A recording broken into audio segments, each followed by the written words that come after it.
sciences économiques. Tu es aussi chercheur permanente auprès du CRIDIS, Centre de recherche interdisciplinaire, démocratie, institutions et subjectivité. Et depuis 2004, tu poursuis des recherches aux États-Unis en étant chercheur senior associé pour l'Université d'Harvard.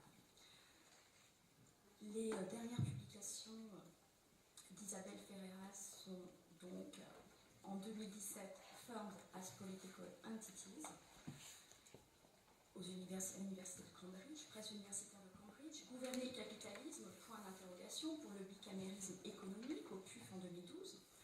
Et c'est notamment pour, à partir de cet ouvrage que nous t'avons invité, Critique politique du travail, travailler à l'heure de la société des services, ouvrage qui est le résultat de ton travail de thèse, de recherche doctorale, qui porte donc, comme son nom l'indique, sur la critique politique du travail, qui s'attache à redéfinir le rapport au travail dans le cadre de nos sociétés de services, et dont l'objet est le travail des caissières, auprès desquelles tu as mené une longue enquête de terrain. Alors, à partir de ce travail, ton questionnement, justement, nous a intéressés sur cet objet, puisque notre thème est le féminin, le singulier universel, et que, justement, à la fois, tu es une chercheure, une femme, ça ne vous aura pas échappé, dans une tradition qui étudie le travail d'un point de vue sociologique surtout masculine, donc c'est-à-dire des recherches menées par des hommes sociologues sur les hommes travailleurs, et que l'objet en plus de ce travail était des caissières de supermarchés pour penser de manière générale le travail, et non pas pour faire finalement un travail sur le genre, sur précisément le rapport des femmes au travail. Et tu affirmes justement que cette enquête présuppose de penser le féminin comme universel, comme expression même du rapport des travailleurs à leur travail. Donc Isabelle Ferreras a eu la gentillesse de préparer justement une présentation de ce travail qu'elle va nous faire maintenant, et j'aurais dû commencer par là. Je prie d'excuser l'absence de Laure Alexandre qui devait présenter cette séance et qui a eu un empêchement et qui m'a très gentiment donné toutes ces notes. Voilà, donc je pense à elle et je la remercie et je te cède la parole. Bonsoir à tous. Merci Karine. Est-ce que vous m'entendez bien? Non? Oui? Un peu plus près? Ah voilà. Oui. Voilà. Là vous m'entendez bien comme ça? Oui. Oui, c'est ok, parfait. Bonsoir à tous. Merci d'être là. Bonsoir à tous et à toutes. Je suis donc très, très heureuse d'être avec vous. J'ai été interpellée par votre invitation de penser le féminin comme un singulier universel, parce que je me suis particulièrement reconnue dans ce thème, et ça m'a donné l'occasion de réfléchir un peu plus à mon parcours de recherche. Je ne vais pas en faire toute l'exégèse ce soir, mais donc j'ai préparé une sorte de résumé de ce travail pour vous introduire aux questions qui m'animent et à certaines réponses, en tout cas manière de traiter ces questions que j'ai pu développer. Ce parcours, effectivement, de recherche donc en sciences sociales, parce que c'est d'abord la sociologie, donc je vais parler 45 minutes, et puis après on aura un temps d'échange d'une heure, d'une bonne heure avec vous, ce qui m'intéresse beaucoup, parce que ce que je vais dire, je connais, mais bon, effectivement, il faut partager un minimum pour qu'on puisse se comprendre. Donc je vais d'abord faire cette présentation, et puis après nous interagissons. Mais si vous avez des questions qui empêchent la poursuite du suivi de ce que je suis en train de dire, n'hésitez pas à lever la main éventuellement pour que je puisse faire cette précision-là. Okay ? Alors, donc, ce parcours que j'ai mené en sciences sociales, comme je disais, Karine le disait, je suis professeure de sociologie, mon doctorat est en sociologie, mais j'ai étudié aussi les sciences politiques au MIT à Boston avec une orientation de théorie politique. J'ai vraiment essayé de trouver toute une série de ressources au sein des sciences sociales pour penser le travail et ses enjeux, ce qui m'a amené à une réflexion sur l'entreprise et puis une réflexion en fait sur l'avenir de la démocratie. Donc vous allez voir comment j'essaie d'imbriquer ces différents plans-là. Mais donc ce parcours, effectivement, il a été mené au prisme du travail des femmes et des femmes au travail, même si je n'en ai jamais fait un argument explicite. Je ne voulais en effet pas faire des gender studies pour toute une série de raisons, même si, et j'ai énormément de respect et d'admiration pour les chercheurs et les chercheuses qui sont dans cette discipline, mais je voulais tenter une autre voie qui était celle de tout simplement prendre le féminin comme un universel. Et s'il était un universel pertinent, il n'y avait pas besoin en quelque sorte d'en faire l'article et de s'apesantir là-dessus. Ça apparaîtrait progressivement, clairement en quelque sorte. C'était mon pari. Et j'ai grandi dans un monde où l'écriture inclusive n'existait pas encore. Et quand on disait le genre neutre ou universel, c'était effectivement le genre masculin. C'est quelque chose qui, aussi longtemps que je puisse m'en souvenir, sur les bancs de l'école, me choquait beaucoup, m'interrogeait beaucoup, mais ce n'était pas quelque chose qui posait question. En même temps, j'ai grandi dans un univers de femmes engagées socialement, de femmes fortes, et certainement que ça a subtilement aiguisé mon regard. Et donc, ma perspective a été que l'expérience du féminin est une expérience qui, par définition, en quelque sorte, ou par structure, est une expérience qui est incarnée, qui est complète, qui est peut-être plus complète, ou en tout cas qui se donne à sentir d'une manière un petit peu inévitable, comme plus large qu'une perspective qui est celle qui domine encore trop souvent les sciences sociales, et que je n'appellerai pas masculine, même si évidemment elle a beaucoup à voir avec l'histoire des hommes, mais pour moi ce n'est pas un argument que j'ai envie de monter par rapport à l'homme l'homme en tant qu'individu, mais c'est un argument que j'essaie de construire par rapport à des réifications de ce que serait l'expérience humaine, qui sont prises dans les sciences sociales comme les meilleures manières de décrire la réalité, alors que je pense qu'informé par l'expérience des femmes, on accède sans doute à des descriptions beaucoup plus riches de ce qu'est l'expérience humaine, et cette expérience concerne l'homme comme la femme en tant qu'être personnel. Alors, je dirais cette base que peut constituer l'expérience féminine me semble une assise, si vous voulez, qui permet ensuite de penser la transformation du réel en satisfaisant à des conditions, je dirais, d'une échelle évaluative qui va au-delà d'une métrique simpliste, typique du réductionnisme, par exemple, de l'homo economicus. Alors, il y a dans le simplisme la réduction qui est opérée donc, par une perspective disons, appelons-la économiciste sur le réel, un geste qui se reproduit sans cesse et qui produit des aberrations, et les aberrations dans lesquelles nous nous trouvons aujourd'hui. C'est une conception, par exemple, des ressources naturelles comme infinies, parce que extérieures au modèle, si vous voulez, alors que nous savons depuis assez longtemps que les ressources naturelles ne sont pas infinies. C'est une conception de l'agent économique comme ayant des préférences stables et exogènes, alors que nous voyons qu'il y a bien plus que des préférences dans la vie de l'agent, qu'il y a des conceptions sur la justice qui animent les acteurs sociaux. C'est un prisme réductionniste qui va très loin, jusqu'à, par exemple, l'idée que la société anonyme, une fiction juridique, pourrait être la bonne manière de saisir ce qu'est l'entreprise, alors que l'entreprise, c'est une quantité de dimensions qui sont négligées si on la réduit à la société anonyme comme structuration juridique d'apport en capital.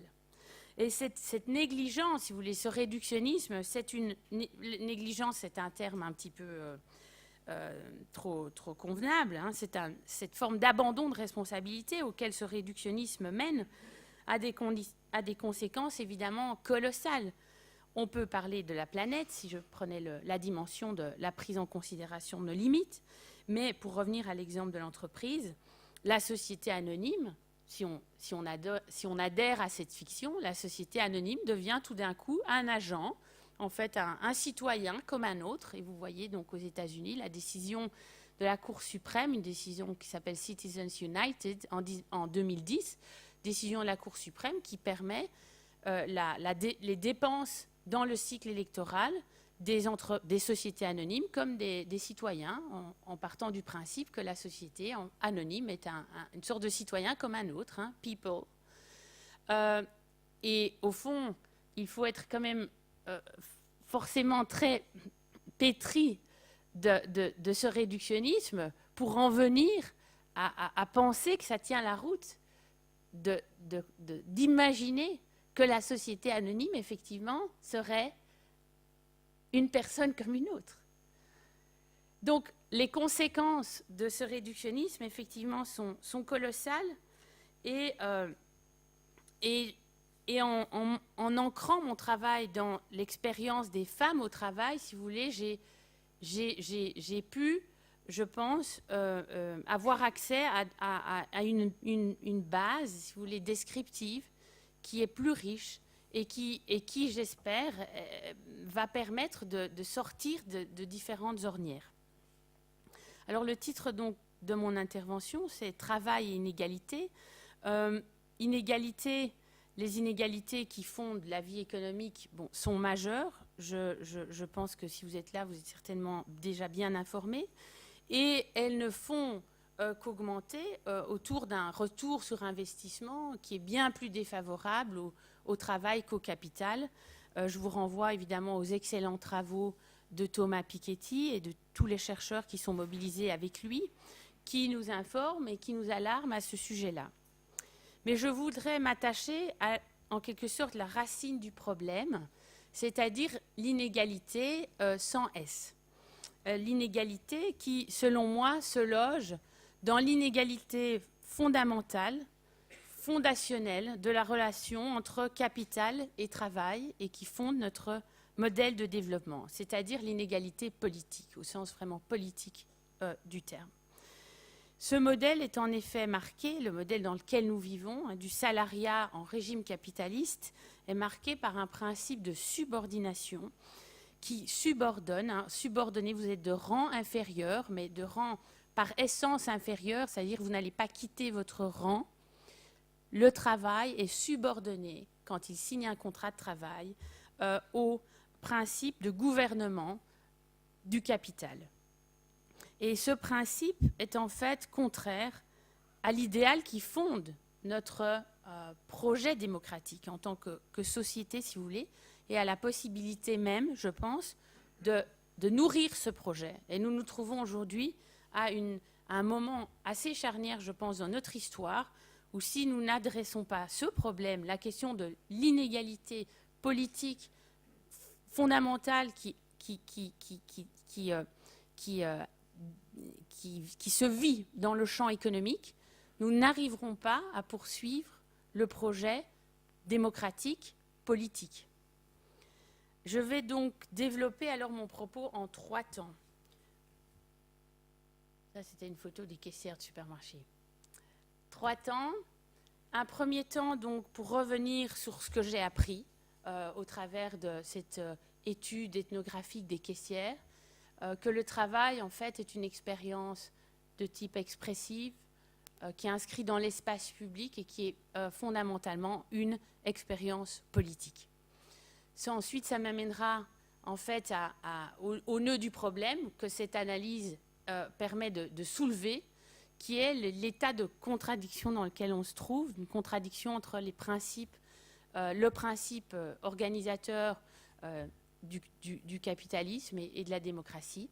Et ça ouvrira alors sur un 3e temps pour vous donner une idée des possibles scénarios pour le futur, parce que ma perspective elle est très clairement critique de l'état du réel dans lequel nous nous trouvons, mais en même temps, elle se veut constructive et elle se veut nourrir l'idéal d'émancipation qui est au cœur du projet démocratique et idéal que j'espère servir par mes recherches, sachant que je suis une employée en fait du Fonds national de la recherche scientifique en Belgique et que donc je suis payée par les impôts de mes concitoyens et que la recherche fondamentale de ce type, si ce n'est pas elle qui essaye d'équiper la société démocratique à envisager ses futurs possibles et à trouver peut-être de meilleures voies pour l'avenir, je ne sais pas qui aurait le luxe de pouvoir faire ça. Donc le premier temps, c'est cet enjeu de la description, si vous voulez, de ce qui se joue dans le travail.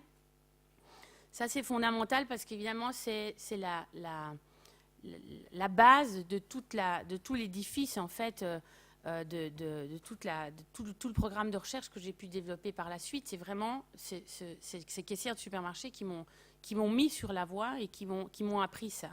Qu'au fond, le rapport au travail, en gros, si vous voulez, la théorie économique du travail, évidemment, voit le rapport au travail comme pétri d'un caractère instrumental. Hein. Le travail, c'est en fait l'instrument pour gagner sa vie. Donc le travail permet le salaire. Et on va s'arrêter très très vite après avoir dit ça. Mais en fait, si on s'arrête très vite, on n'a rien du tout compris à ce qui se vit dans le travail. Ce qui se vit dans le travail, c'est évidemment bien plus que ça. Et c'est pour ça que j'ai voulu aller étudier les caissières de supermarché. C'est parce qu'a priori, on fait plutôt l'hypothèse que ça va être des personnes qui n'ont pas la vocation, parce qu'en fait, effectivement, aucune des caissières que j'ai pu interroger, côtoyer, observer, n'avait eu la vocation de devenir caissière. Mais une fois au travail, parce que sûrement, en raison de contraintes de type instrumental, il faut, dans la société capitaliste, effectivement accéder à un revenu pour vivre. Une fois au travail, les sources du rapport au travail sont totalement dépassent totalement le caractère instrumental du travail. Et donc, en gros, si vous voulez, vous avez 5 composantes principales du rapport individuel au travail. Une dimension instrumentale, évidemment. Travailler, c'est bien sûr un moyen pour vivre en dehors du travail, mais il y a 4 autres dimensions qui sont fondamentalement expressives. Travailler, c'est être inscrit dans un tissu social. Même si votre travail n'est pas très intéressant, même s'il est dégradé au niveau de son image sociale, en fait, quand vous travaillez, ça vous permet effectivement de vous sentir inscrit dans le tissu social. Travailler, c'est se sentir utile aussi, le sentiment d'utilité à l'entreprise, à vos collègues directs, mais aussi, ça peut être à la société en général. Travailler, c'est être autonome dans sa capacité à mener sa propre vie. Ça, c'est particulièrement sensible justement pour les femmes caissières qui sont de manière disproportionnée des femmes seules avec des charges de famille et qui veulent offrir un exemple de responsabilité à leurs enfants en montrant qu'elles travaillent, qu'elles se prennent en main et qu'il y a moyen de s'en sortir dans des conditions de grande précarité. Et enfin, travailler, ça c'est pour les plus chanceux en quelque sorte, c'est faire quelque chose d'intéressant. Les caissières vont vous dire mon travail n'est pas intéressant. En 2 jours d'écolage, si vous voulez, vous avez compris l'essentiel. Effectivement, la formation que j'ai reçue quand j'ai moi-même travaillé comme caissière, c'était 3 heures en fait. Et en 3 heures, vous êtes censé avoir à peu près maîtrisé le scanning, etc. Donc, ces personnes sont tout à fait intelligentes et se rendent bien compte que le contenu du travail n'est pas fondamentalement un défi et que le travail en soi n'est pas très intéressant. Et évidemment, plus vous montez dans l'échelle professionnelle de niveau de formation et de niveau d'intérêt du travail, plus vous allez avoir cette composante du travail qui va prendre une place importante dans ces dimensions du rapport individuel au travail. Mais ce qui m'intéresse de vous montrer ici, c'est que le rapport au travail ne se comprend pas si on pense que ce qui joue dans le travail, c'est l'accès à un revenu. Bien sûr, il y a cette dimension-là, mais une fois que vous êtes au travail, il y a toutes ces autres dimensions expressives qui s'ouvrent, et c'est une des principales raisons pour lesquelles les personnes qui sont au chômage souffrent tellement d'être au chômage, puisque dans les régimes sociodémocrates, les assurances chômage existent et que on le sait très bien, le revenu de remplacement que constitue l'allocation de chômage ne remplace absolument pas ces dimensions expressives. C'est parce que toutes ces dimensions expressives sont perdues, le sentiment d'utilité sociale, l'inclusion dans la société et le sentiment d'autonomie, évidemment. Et puis on peut parler de l'intérêt intrinsèque du travail. Toutes ces dimensions-là sont perdues. Le revenu ne remplace en rien ces dimensions-là. Et donc ça, c'est fondamental parce que ça veut dire que toutes les théories qui vont se baser sur l'idée que finalement le rapport au travail est de type instrumental sont des théories qu'il faut invalider, puisqu'elles ne comprennent vraiment qu'une toute petite partie de la réalité. Et je dirais c'est le postulat qui fonde évidemment la possibilité même d'existence d'une sociologie du travail, c'est-à-dire que vous n'allez pas aller passer ensuite du temps à comprendre ce qui va se jouer dans le travail si le rapport au travail était simplement instrumental. Alors, il n'est pas que ça, et il faut donc continuer à creuser, puisque s'il est expressif, ça veut dire que se jouent des choses très importantes dedans, et j'ai continué à creuser. Alors, qu'est-ce qu'on peut dire aujourd'hui sur justement ce rapport au travail? Il faut là mettre dans le paysage de la description le fait que nous sommes dans une situation historique particulière. Nous ne parlons pas de l'économie en général, nous ne sommes pas dans le monde fordiste des années 30, par exemple. Nous sommes dans une économie, un régime productif que l'on qualifie de service, économie de la connaissance, économie de service. C'est un régime productif particulier qui met les personnes au travail d'une certaine manière, qui les mobilise d'une certaine manière. Et il y a un gros enjeu là à identifier, décrire correctement ce qui se joue dans ce moment de développement du régime productif. Et je pense que la manière utile, descriptivement, si vous voulez ajuster, mais aussi utile pour la suite du raisonnement, vous le verrez, c'est d'identifier que, en fait, l'expérience du travail inscrit les personnes dans l'espace public.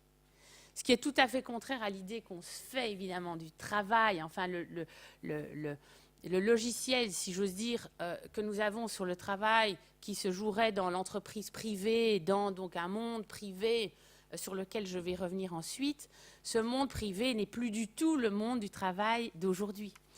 Par une série, une quantité de liens avec l'extérieur du monde du travail, en fait, le travail a changé. Et le monde des services est vraiment au cœur de cette transformation. Alors, je vais vous en dire donc quelques mots. Deux caractéristiques donc, sur notre situation contemporaine. Donc, le modèle productif aujourd'hui, nous sommes passés d'une économie industrielle à une économie de services, c'est-à-dire que plus de 80% de l'emploi, mais aussi de la contribution au PIB vient du secteur des services, qui est un secteur vraiment multiforme. Mais vous avez bien compris là que en fait, l'essentiel de l'activité des personnes va être non plus de travailler la matière première ou de faire des produits de manufacture, mais de travailler la connaissance et de produire donc des services. Alors, une manière intéressante de décrire ce qu'est produire un service, c'est un problème assez compliqué en tant que tel. C'est un hommage à Lille. Jean Gadret propose cette définition que je trouve tout à fait heuristiquement extrêmement riche. Il propose de cette définition, donc les services visent à changer l'état du bénéficiaire. Ça veut dire que donc vous allez avoir une contribution nécessaire du bénéficiaire pour la production du service. Vous ne pouvez pas produire un service sans que la personne qui va en bénéficier, le consommateur, en fait, d'une manière ou d'une autre, va participer à la production du service. Alors, le temps file, donc j'avance quand même. Mais, deuxième caractéristique, ce travail ne va plus pouvoir se passer dans le cadre d'un contexte isolé. Vous avez la situation typique, évidemment, du monde du régime productif industriel, qui est un monde clos dans lequel, évidemment, dans l'usine, et on va avoir effectivement les sociologues du travail masculin qui ont travaillé sur les ouvriers à la chaîne automobile, ça va être la figure centrale de la sociologie du travail des 30 Glorieuses, évidemment. C'est un ouvrier qui se trouve au travail dans un univers clos avec une supervision de ses responsables hiérarchiques et en présence de ses collègues, avec des rythmes qui sont très clairs, qui sont répétés, constitution de collectifs assez forts parce que permis par ces rythmes, etc. Okay, on ne va pas faire la sociologie du travail du monde industriel. Mais ce qui est vraiment crucial d'avoir en tête, c'est que nous ne sommes évidemment plus du tout dans ce monde-là, et nous sommes dans un monde où la présence du client dans le travail est devenue absolument cruciale.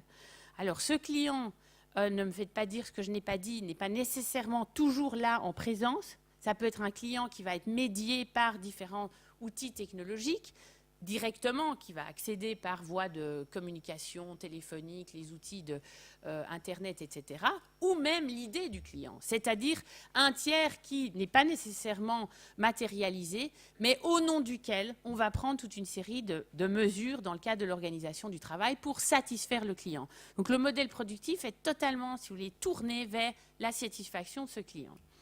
Et les conséquences de cela, c'est qu'au travail, on va retrouver les attentes typiques de l'espace public. C'est-à-dire que la Convention d'égale dignité qui irrigue la sphère publique des sociétés à culture démocratique stabilisée est une convention qui nous voit nous reconnaître les uns les autres comme des égaux en dignité et en droit. Article 1er de la Déclaration universelle des droits de l'homme, tous les êtres humains naissent libres et égaux en dignité et en droit. Il est évident quand vous parlez à des gens qui sont au travail qu'en fait, ils ne suspendent pas cette attente-là.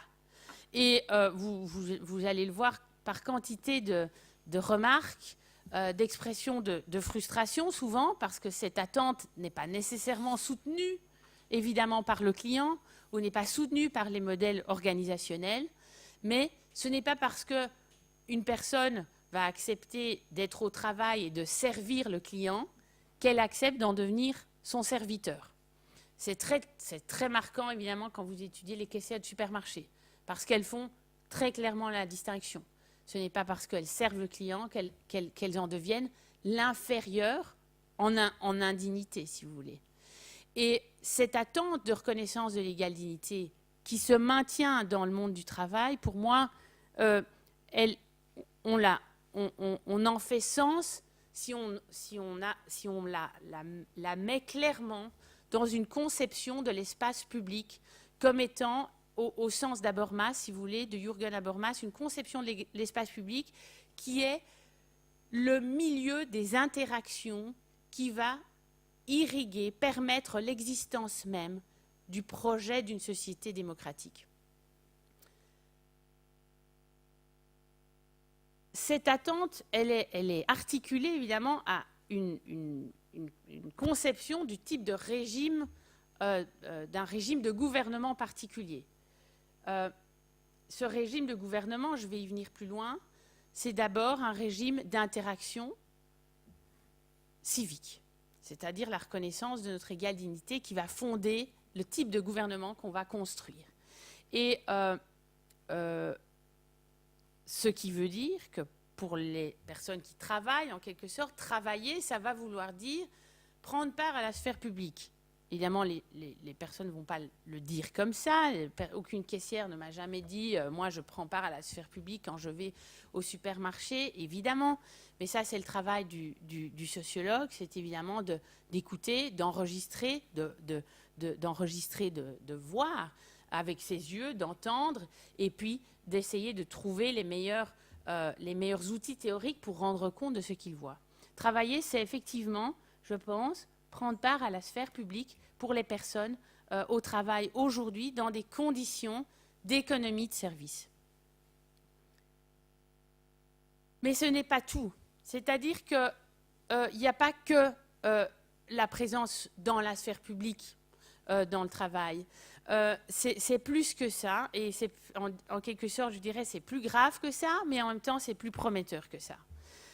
Quand on analyse les situations de travail aujourd'hui, dans ce qui est vécu comme cet espace public avec cette attente de reconnaissance de l'égale dignité, eh bien, je me suis rendu compte qu'il y a deux composantes qui vraiment définissent les situations de travail aujourd'hui. D'une part, la flexibilité. C'est un terme qui est évidemment passé dans toutes les langues managériales possibles. La flexibilité, c'est la recherche de la plus grande adaptation aux besoins finaux du client. Et ça va vouloir dire une souplesse au niveau des horaires, une souplesse au niveau des équipes de travail, jusqu'au niveau de la rémunération. Donc il y a à tout niveau en fait des dimensions du travail une flexibilité qui a été recherchée par les entreprises. Ce qu'il y a à voir là-dedans, selon moi, c'est que cette situation est souvent analysée par la sociologie du travail comme une expérience d'individualisation. Vous allez lire beaucoup de choses là-dessus, qu'effectivement, la flexibilité des organisations implique une individualisation. Et effectivement, quand je prenais l'exemple tout à l'heure des collectifs de travail du monde fordiste, quand on travaille à pause, on sait qui on va voir à quelle heure, sur la même pause que soi, et on prend son repas à la cantine en même temps. Dans le monde d'aujourd'hui, ça ne se passe plus comme ça. Et les caissières, effectivement, elles ne savent pas qui demain elles auront à la caisse, à gauche, à droite, qui va arriver. Ça se passe quart d'heure par quart d'heure. Donc, les roulements sont incessants. Votre horaire change tous les jours et vous ne connaissez votre horaire que au mieux 3 semaines à l'avance. Et dans des petits supermarchés où il n'y a aucune présence syndicale et pas de moyens pour les travailleurs de défendre le droit du travail, vous allez apprendre la veille ce que vous allez avoir comme horaire le lendemain. Donc, ce n'est plus du tout une expérience, effectivement, d'un collectif stabilisé. Néanmoins, cette flexibilité, selon moi, est à comprendre comme une expérience incessante de positionnement dans des collectifs de travail. C'est-à-dire qu'en fait, pour être, si vous voulez, en quelque sorte efficace au travail, eh bien, il va être demandé aux travailleurs d'être encore plus capables de s'adapter à ce collectif qui est mouvant, mais c'est donné, si vous voulez, de votre environnement, que sont vos collègues avec qui vous allez devoir vous adapter. La caissière, ça va être tous les jours ou tous les quarts d'heure que ça peut changer potentiellement. Le consultant international, ça va être toutes les 3 semaines ou tous les 3 mois qui va être posté sur un autre projet, dans une autre organisation, éventuellement dans un autre pays. Et là aussi, il devra s'adapter à d'autres personnes avec qui il va devoir travailler et trouver une nouvelle manière, construire des normes de travail. Donc, en fait, cette flexibilité impose, si vous voulez, cette capacité de s'inscrire dans des collectifs de travail qui eux-mêmes bougent. Mais ce positionnement dans des collectifs, je pense, est crucial et est sous-estimé aujourd'hui. D'autre part, ce qu'on entend, ce que moi j'entends, mais d'autres aussi entendent, je pense par exemple au travail d'Emmanuel Reynaud sur la justice dans le travail, au fond, la grammaire fondamentale du travail est celle de la justice. Ce que moi j'ai entendu était très clair, que ce soit de la part des caissières de supermarchés ou après d'autres enquêtes que j'ai pu faire. Les personnes, en fait, jugent les problèmes du travail, les enjeux du travail, ce qui se passe dans le travail, des petits problèmes comme comment on va se répartir sur un plateau. Par exemple, on change d'une affectation dans des bureaux séparés et maintenant on va travailler sur un plateau. Mais comment ça va se faire, comment tout ça va s'organiser, qui va pouvoir prendre sa pause, à quel moment. Pour les caissières, c'est un gros enjeu, par exemple. Mais aussi, vous pouvez monter dans l'intérêt des questions. Qui peut aller en formation? Qui va avoir accès à quel type de formation? Qui va pouvoir prendre ses congés quand? Ses congés d'été, par exemple. Comment on va rémunérer les mérites de chacun? Est-ce que ça va être à l'ancienneté? Est-ce que ça va être au nombre de clients qu'on a su faire? Enfin, donc, jusqu'au tout grand problème du travail, que seront, par exemple, la décision d'une fermeture d'implantation ou d'une nouvelle ouverture dans un autre pays, que sais-je, sur l'ensemble des questions en fait qui se passent dans le monde du travail, vous avez en fait le principe du juste et de l'injuste qui va se donner à entendre. C'est juste, c'est pas juste pour toute une série de raisons. La justice n'est pas nécessairement articulée comme telle, mais si vous écoutez ce que les gens vont vous dire, vous allez pouvoir remonter à un enjeu qui est un problème de justice. Et je vais y revenir parce qu'il y a plusieurs principes de justice, mais ça suffit déjà pour prendre en fait la mesure de ce qu'est l'expérience du travail. L'expérience du travail est en fait l'expérience politique fondamentale, la plus fondamentale, je pense, pour les gens qui travaillent. C'est-à-dire, c'est là qu'ils vivent l'inscription dans des collectifs qui peuvent être mouvants, mais la mobilisation de leur propre conception sur ce qui est juste et injuste dans le cadre de collectifs. Et ça, c'est vraiment l'expérience politique fondamentale. Les gens savent bien qu'ils ont des principes qui sont les leurs, ils défendent tel principe ou tel autre, leurs collègues ont d'autres principes et ils se rendent compte qu'il n'y a pas nécessairement accord. Mais ce dont ils ont fortement conscience, c'est que chacun a une vue sur quelle serait la manière plus juste de s'organiser ou moins juste de s'organiser. Et donc,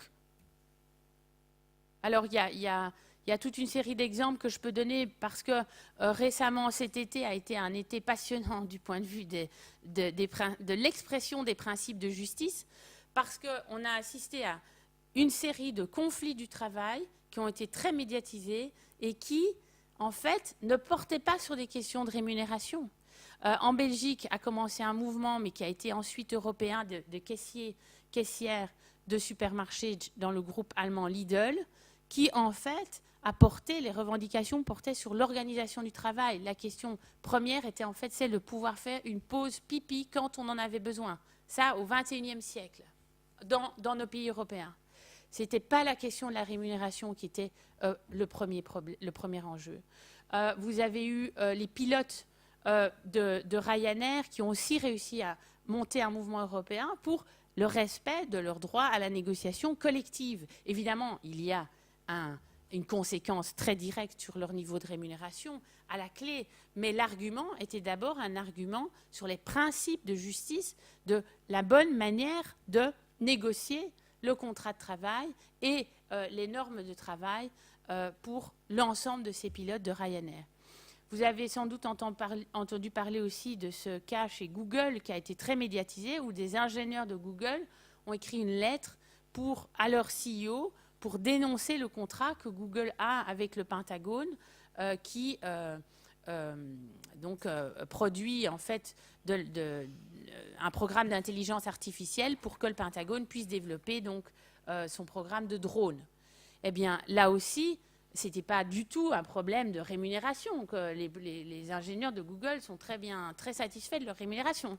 Mais ils ont monté une vraie campagne de mobilisation, de contestation, jusqu'à faire un mouvement de grève historique, qui n'a pas été appelé une grève, mais ils sont sortis du travail il y a 2 semaines, pendant donc une journée d'arrêt sur tous les sites Google aux États-Unis. Et donc, là, vous voyez dans toutes ces manifestations, donc chez Microsoft, il y a la même chose, chez Twitter aussi, sur chaque fois des contrats particuliers que l'entreprise donc a contractés, mais où ces ingénieurs, là, ce sont justement des niveaux de formation très élevés, et c'est ça qui m'intéressait aussi de montrer, c'est que à mesure que nous avançons donc, dans cette économie de service et que nous avons affaire à une force de travail, si vous voulez, qui est particulièrement équipé intellectuellement, qui comprend les enjeux et qui a un avis sur l'entreprise pour laquelle il travaille. C'est le cas de la caissière, bien évidemment, qui est hyper éduquée par rapport à l'ouvrier à la chaîne automobile, mais jusque à ces ingénieurs informaticiens. Vous avez là des personnes qui mobilisent leurs principes de justice dans le cadre de leur expérience au travail. Et ça n'est pas sans conséquence. Alors, donc, une manière de le voir, j'emprunte ce concept de régime d'interaction à Danilo Martuccelli. Je pense aussi qu'il a été prof à Lille. En fait, je suis très influencée par des sources lilloises en ce qui concerne la France. Donc, le concept de régime d'interaction, donc Martuccelli est un sociologue, c'est un concept qu'il utilise pour rendre compte de l'arrière-plan conventionnel qui va donner sens à l'interaction. Et dont l'interaction, d'où l'interaction va tirer son sens. Et en gros, si vous voulez, je pense qu'il est utile de comprendre que dans nos milieux de travail aujourd'hui, il y a deux régimes d'interaction qui rentrent en conflit. Il y a un régime d'interaction civique démocratique, qui est typique de la sphère publique, qui est le régime qui est marqué par l'attente de la reconnaissance de l'égalité, de dignité de chacun des participants, et donc de l'égale considération de chacun dans le cadre de ce qui sera alors une prise de décision. Donc un régime de gouvernement qui va devoir ensuite être conforme, si vous voulez, à ce principe d'égalité. De l'autre côté, un régime d'interaction domestique qui est typique de la sphère privée, qui est un régime qu'on peut qualifier de pré-démocratique, dans lequel les égards dus aux personnes sont donc subordonnés à leur rang. Je suis plus diplômé, eh bien vous me devez respect, je suis plus fortuné, enfin ça peut être bien sûr différentes mesures là, mais ce qui est clair, c'est que dans les milieux de travail, c'est je suis le représentant de ceux qui ont apporté du capital, vous devez vous soumettre. Et nous sommes aujourd'hui dans cette situation où, au fond, le travail se trouve donc pris dans une institution particulière qu'on peut appeler entreprise. Et cette entreprise, ici la firme, ça doit être un anglicisme sans doute, la firme est prise donc dans ce conflit en fait de régime d'interaction entre les principes de la sphère privée, les principes de la sphère publique. Je vais encore un petit peu plus, je vais revenir là-dessus, mais avant ça, je voudrais vous dire que dans cette expérience politique du travail, que constitue aujourd'hui donc le fait de travailler, eh bien, ma perspective critique, et on pourra y revenir si ça vous intéresse, donc c'est une perspective de sciences sociales, de théorie critique, comment on fait ça, eh bien, c'est une perspective où j'entends ce que j'appelle l'intuition critique de la justice démocratique au travail. C'est-à-dire que la meilleure manière de rendre compte de ce que les travailleurs peuvent dire, c'est qu'ils attendent de pouvoir peser sur les conditions du vivre ensemble, au nom de leur commune égalité, si vous voulez. Alors, il y a des nombreuses et potentiellement contradictoires conceptions de la justice qui sont portées par les travailleurs. Je le disais tout à l'heure, on va rémunérer au mérite, d'autres vont trouver que c'est l'ancienneté qui doit être la bonne conception de la justice. Si vous parlez d'un partage d'horaires, certains vont dire qu'il faut tenir compte de la situation parentale ou privée, d'autres vont dire que non, une pure égalité formelle serait l'idéal. D'ailleurs, certains horaires de travail, la plupart du temps, en fait, dans tout ce qui est le monde du retail, les hypermarchés, etc., ce sont des logiciels qui sortent les horaires de travail. Parce que ça, ce serait la justice vraiment purement formelle, de l'égalité formelle devant la machine, en fait. Il y a donc de nombreuses conceptions. Mais il n'y a pas non plus une infinité de conceptions. Et surtout, ce qui m'intéresse, c'est qu'au-delà de ces différences, il y a ce que moi j'entends comme une métaconception qui est procédurale, mais substantive de la justice, qui est partagée. Et c'est la conception de la justice démocratique. C'est l'idée que, en fait, les travailleurs se rendent bien compte que leurs collègues ont aussi des conceptions sur ce qui est juste et injuste, se rendent très bien compte que les autres n'ont pas la même conception qu'eux, mais ils ont tous la conviction qu'ils auraient légitimement à avoir un mot à dire sur les enjeux qui les concernent au travail. Et donc, le principe de la justice démocratique, c'est l'idée que la procédure qui devrait présider au choix de la conception du juste qui va finalement s'imposer, donc de la décision en fait, parce que vous pouvez réduire toute décision en quelque sorte à la mise en œuvre d'un principe de justice, eh bien, cette procédure qui va au final organiser la vie au travail doit impliquer l'ensemble des personnes concernées sur base de la reconnaissance de leur égalité. Alors maintenant, donc, je passe à cette Ça va, je suis dans les temps. Je passe dans cette deuxième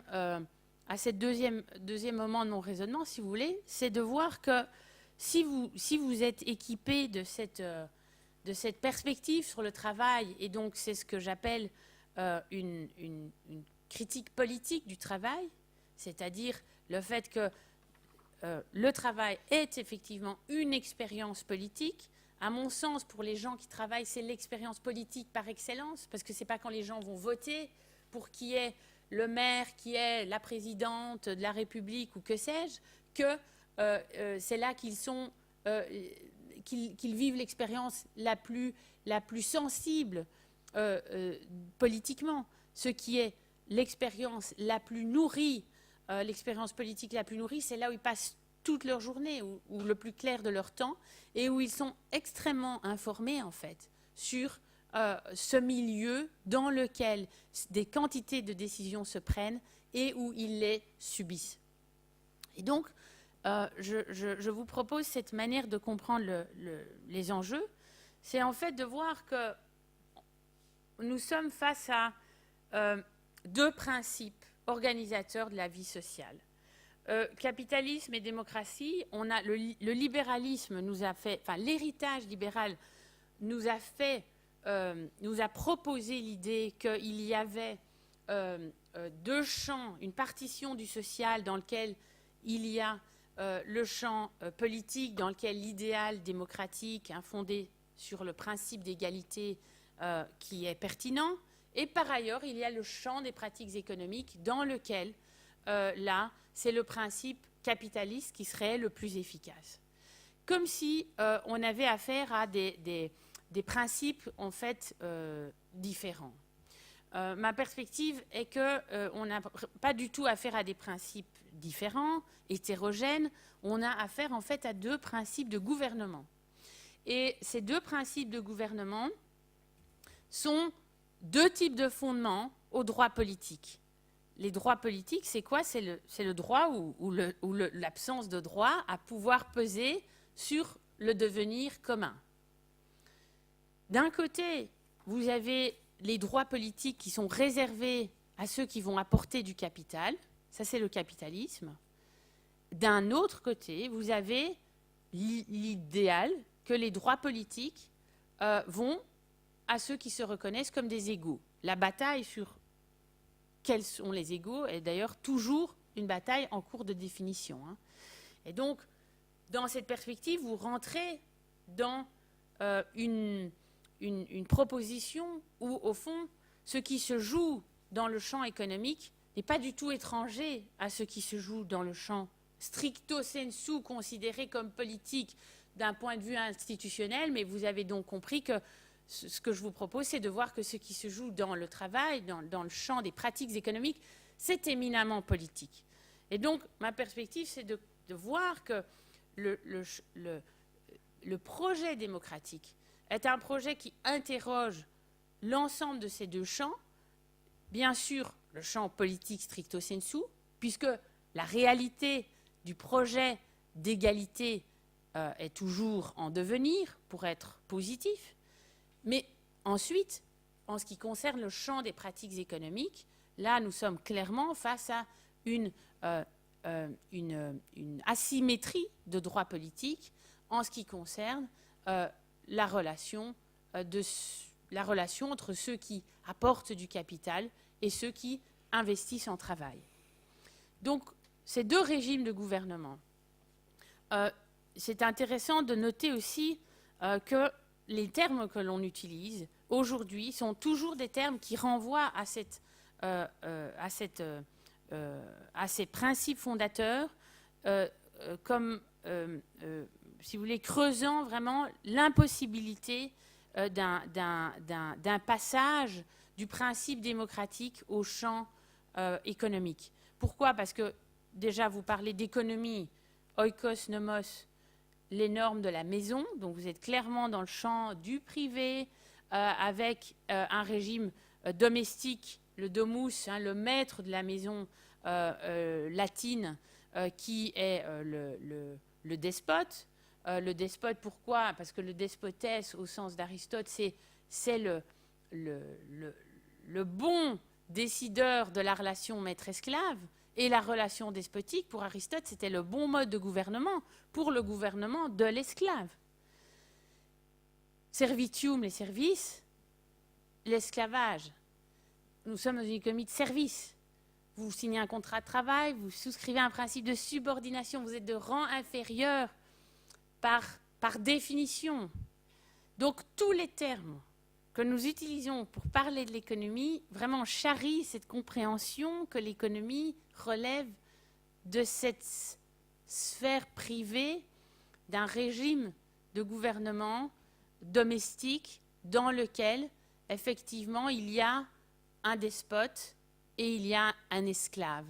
Il y a une autorité qui n'a pas besoin de justifier ses décisions, et puis il y a celui qui doit, ou celle qui doit obéir.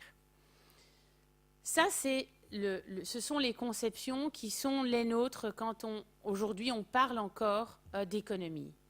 Et ce qu'il faut, je pense, la mesure qu'il faut prendre ici, c'est de voir que le principe démocratique, le principe d'une égalité qui fonde notre régime de gouvernement, d'abord n'est pas au cœur des principes de l'économie, mais effectivement rentre en conflit, en fait, avec les principes qui gouvernent notre économie.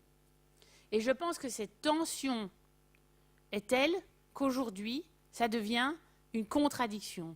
Et donc, je travaille sur cette idée qu'il y a une contradiction entre capitalisme et démocratie, au sens où il y a où c'est contradictoire, c'est-à-dire qu'à un moment, ça ne tient plus de croire que ça va pouvoir tenir ensemble.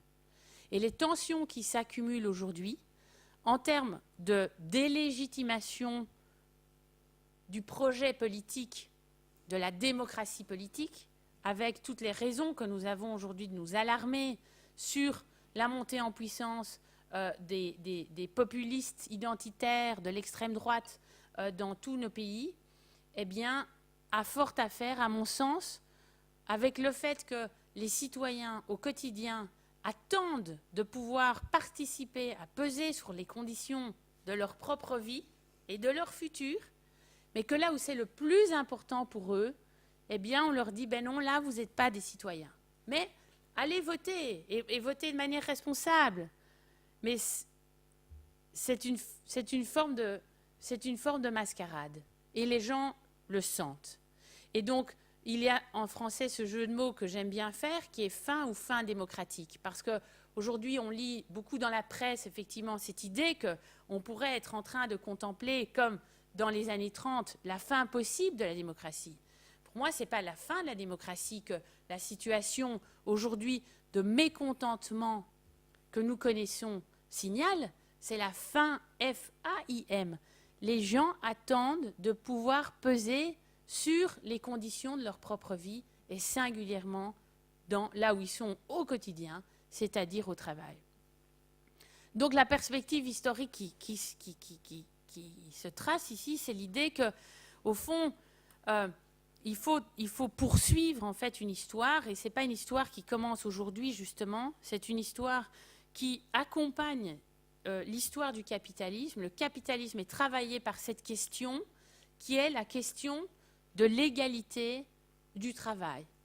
Et j'essaye d'identifier quelles sont les différentes étapes, si vous voulez, qui, depuis la naissance du capitalisme, vraiment signalent cette intuition. Et depuis la naissance du capitalisme, par la constitution des mouvements ouvriers, de l'ambition des mouvements ouvriers de pouvoir obtenir un droit du travail séparé du code du commerce, par exemple, en France, au tournant du 19-20e siècle, eh bien, on voit là, en fait, si vous voulez, toute une série d'étapes qui signalent quoi? Qui signalent l'enjeu d'arracher le gouvernement du travail des mains des principes de la sphère privée domestique.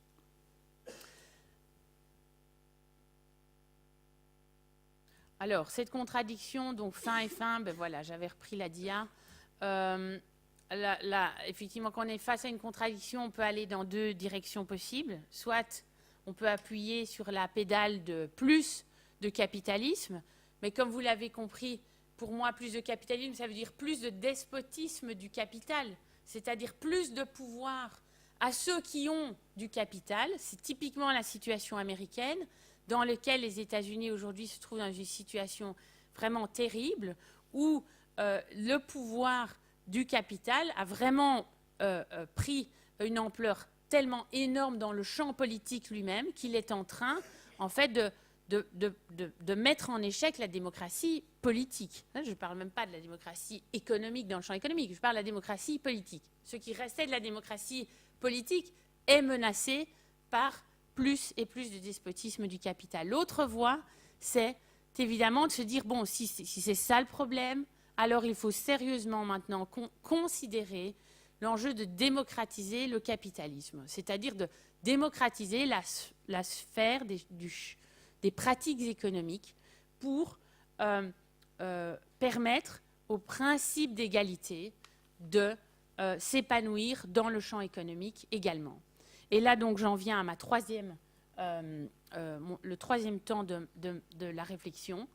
C'est ce temps-là, de la perspective de quelle est l'autre manière de voir le futur que de s'enferrer dans plus de despotisme capitaliste. Ici, il faut partir de cette épure-ci qui est, si vous voulez, l'idéal, en fait, de ce que serait une démocratie d'entreprise. Si on se dit, si, au fond, l'idéal, c'est de prendre au sérieux le principe de l'égalité dans le champ des pratiques économiques, à quoi ressemblerait l'unité de base, si vous voulez, des structures économiques? Alors, je ne peux pas faire un développement en fait sur l'entreprise, mais donc, mettons-nous d'accord pour le moment, et on peut y revenir après, qu'on peut s'attacher à l'entreprise comme l'institution pertinente pour penser le rapport entre capital et travail, la manière dont capital et travail vont entrer en relation. Parce que c'est ça que fait l'entreprise. Donc, l'entreprise démocratique, ça serait une entreprise dans laquelle ceux qui sont les personnes, rappelez-vous l'exemple que je prenais de Citizens United, où là, ce sont les sociétés anonymes qui deviennent des personnes. Ici, en quelque sorte, c'est l'inverse. Ce sont les personnes qui sont les seules légitimes à exercer leur égalité. Et ces personnes constituent donc une entreprise démocratique à partir du moment où elles peuvent, c'est ce qu'on a appelé l'autogestion en France, qui à mon avis est un très mauvais terme, on peut y revenir aussi, parce qu'il s'agit de gouvernement, il ne s'agit pas de gestion, il ne s'agit pas de gérer, il s'agit de gouverner. Les personnes au travail se choisissent un conseil d'administration qui va mandater alors un comité exécutif, une direction qui va mettre en œuvre le projet d'entreprise et qui va rapporter in fine à cette assemblée générale qui va pouvoir mettre et démettre ce comité de direction si jamais il ne satisfait pas aux conditions que cette assemblée générale avait émise comme un gouvernement, la branche exécutive d'un gouvernement est responsable ultimement devant la Chambre des représentants du peuple. Vous avez des entreprises qui fonctionnent comme ça, évidemment. Tout le champ de l'économie sociale et solidaire peut être intéressant à regarder de ce point de vue-là, mais vous avez aussi la plus grande coopérative du monde qui s'appelle Mondragon, au départ du Pays basque espagnol, où il y a 60 000 travailleurs associés qui sont structurés uniquement autour de ce principe-là.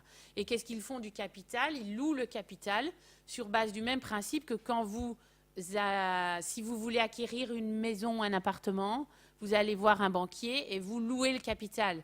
Vous remboursez ce capital, mais vous ne donnez pas à votre banquier le droit politique de venir organiser votre foyer et votre famille. C'est le même principe ici qui va structurer donc la démocratie d'entreprise. Alors si ça, c'est une forme d'idéal régulateur pour parler comme Kant, eh bien, qu'est-ce qui s'est passé depuis la naissance du capitalisme? Eh bien, depuis la naissance du capitalisme, je pense qu'il faut voir que nous sommes dans une quête d'aller vers cet idéal-là, en fait, aussi étonnant que ça puisse paraître. Alors, ça, vous avez déjà vu. Je peux revenir là-dessus. Plus tard, il y a quantité de traités sur la libération de l'entreprise. Aujourd'hui, en France, c'est un mouvement qui marche très, très fort, les entreprises libérées. Je ne sais pas si vous avez déjà entendu parler de ça. Non, pas vraiment? Oui. Donc, on pourra y revenir parce que je ne suis pas dans cette perspective-là. Ça m'intéresse beaucoup, mais je ne suis pas une chantre de l'entreprise libérée parce que, précisément, elle ne parle jamais du pouvoir qui reste dans les mains du despote capitaliste in fine. Mais on pourra y revenir. Mais donc, la perspective dans laquelle je m'inscris, c'est d'identifier comment, en fait, on peut voir que les luttes qui se sont nouées autour du travail, depuis la naissance du capitalisme, se nouent autour de l'enjeu de sortir le travail des principes de gouvernement de la sphère privée. Donc, vous avez déjà, dès le départ du capitalisme, et Marx le voit très bien, il voit ça comme très positif, le fait qu'il y ait une sortie spatiale, donc littéralement de la sphère domestique, au sens où il y a constitution dans les usines de collectifs ouvriers qui sont capables de se reconnaître les uns les autres, et de constituer effectivement une classe qui va être capable de mener une lutte. Mais ce qui est intéressant là, c'est de voir que cette sortie spatiale, évidemment, n'est absolument pas suffisante et que qu'il faut s'équiper plus loin pour comprendre qu'on a là une amorce d'un déplacement. Le deuxième temps de ce déplacement, c'est de voir que le XXe siècle constitue le travail, à force de combat, de lutte sociale, le travail se constitue comme vecteur de la citoyenneté. Et vous avez la création donc d'un droit du travail séparé du Code du commerce, comme je le disais. Vous avez la mobilisation de quantité de mouvements ouvriers qui font du travail le lieu central en fait de l'action politique. Et quand vous ouvrez les journaux effectivement des années 50 ou 60, vous allez trouver à la une des journaux des conflits du travail, ce qui n'est plus du tout le cas aujourd'hui de manière quotidienne. Donc le travail est ce lieu central de l'action politique au XXe siècle.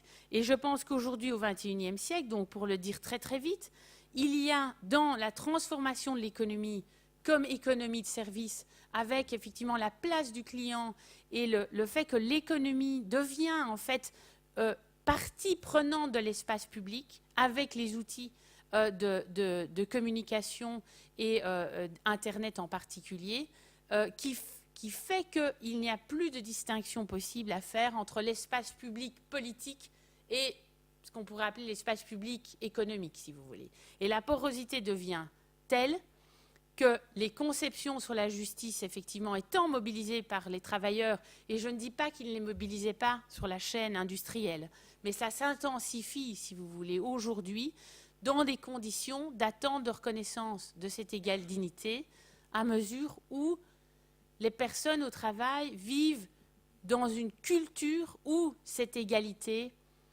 démocratique avance.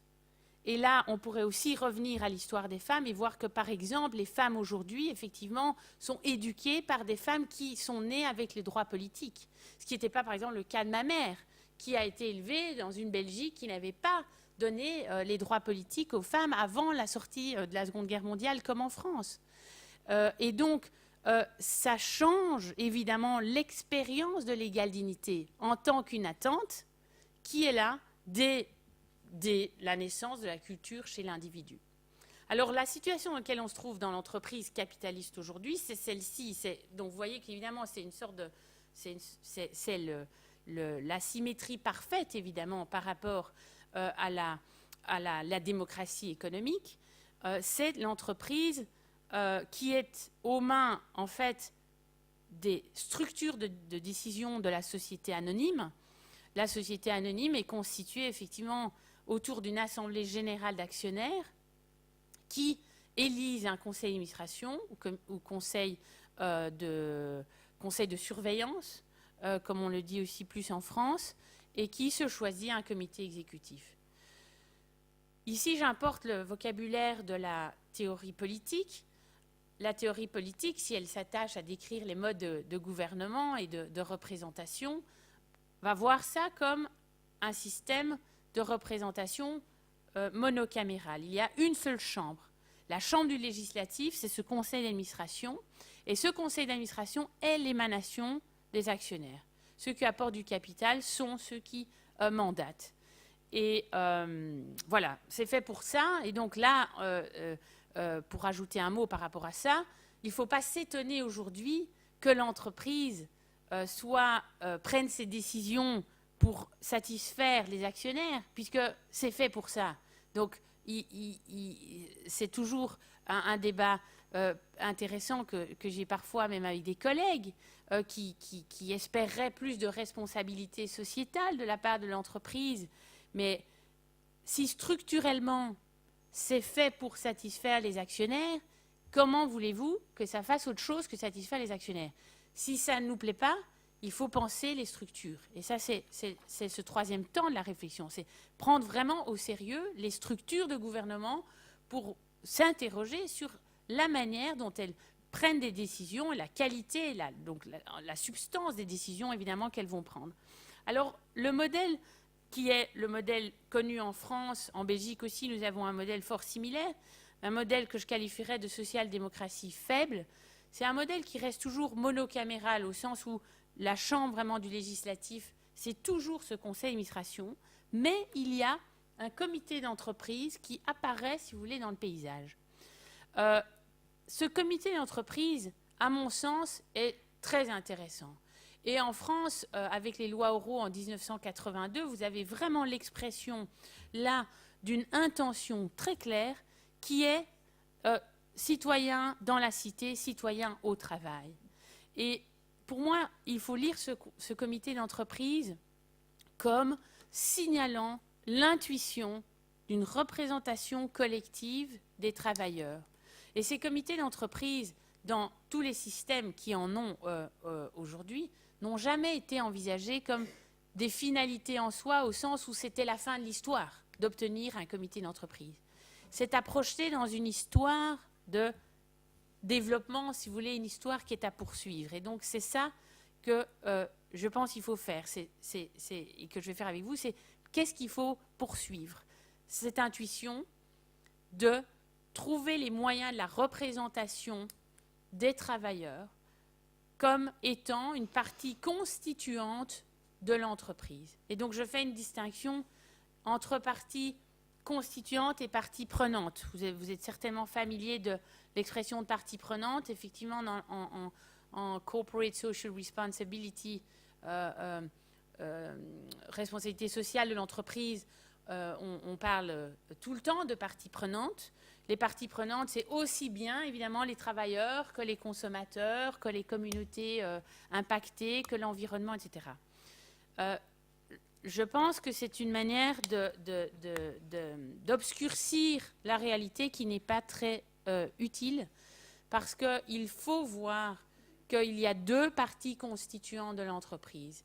C'est capitaliste, je parle d'entreprise capitaliste. C'est l'apport en capital et effectivement cet investissement en travail. Ça, ce sont les deux parties constituantes de l'entreprise.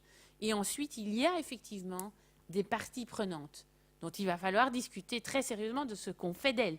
Et le problème, l'enjeu environnemental est fondamental et crucial. Donc, modèle de social-démocratie forte maintenant. Vous êtes peut-être, certains d'entre vous connaissez, avez entendu parler du modèle allemand de co-détermination.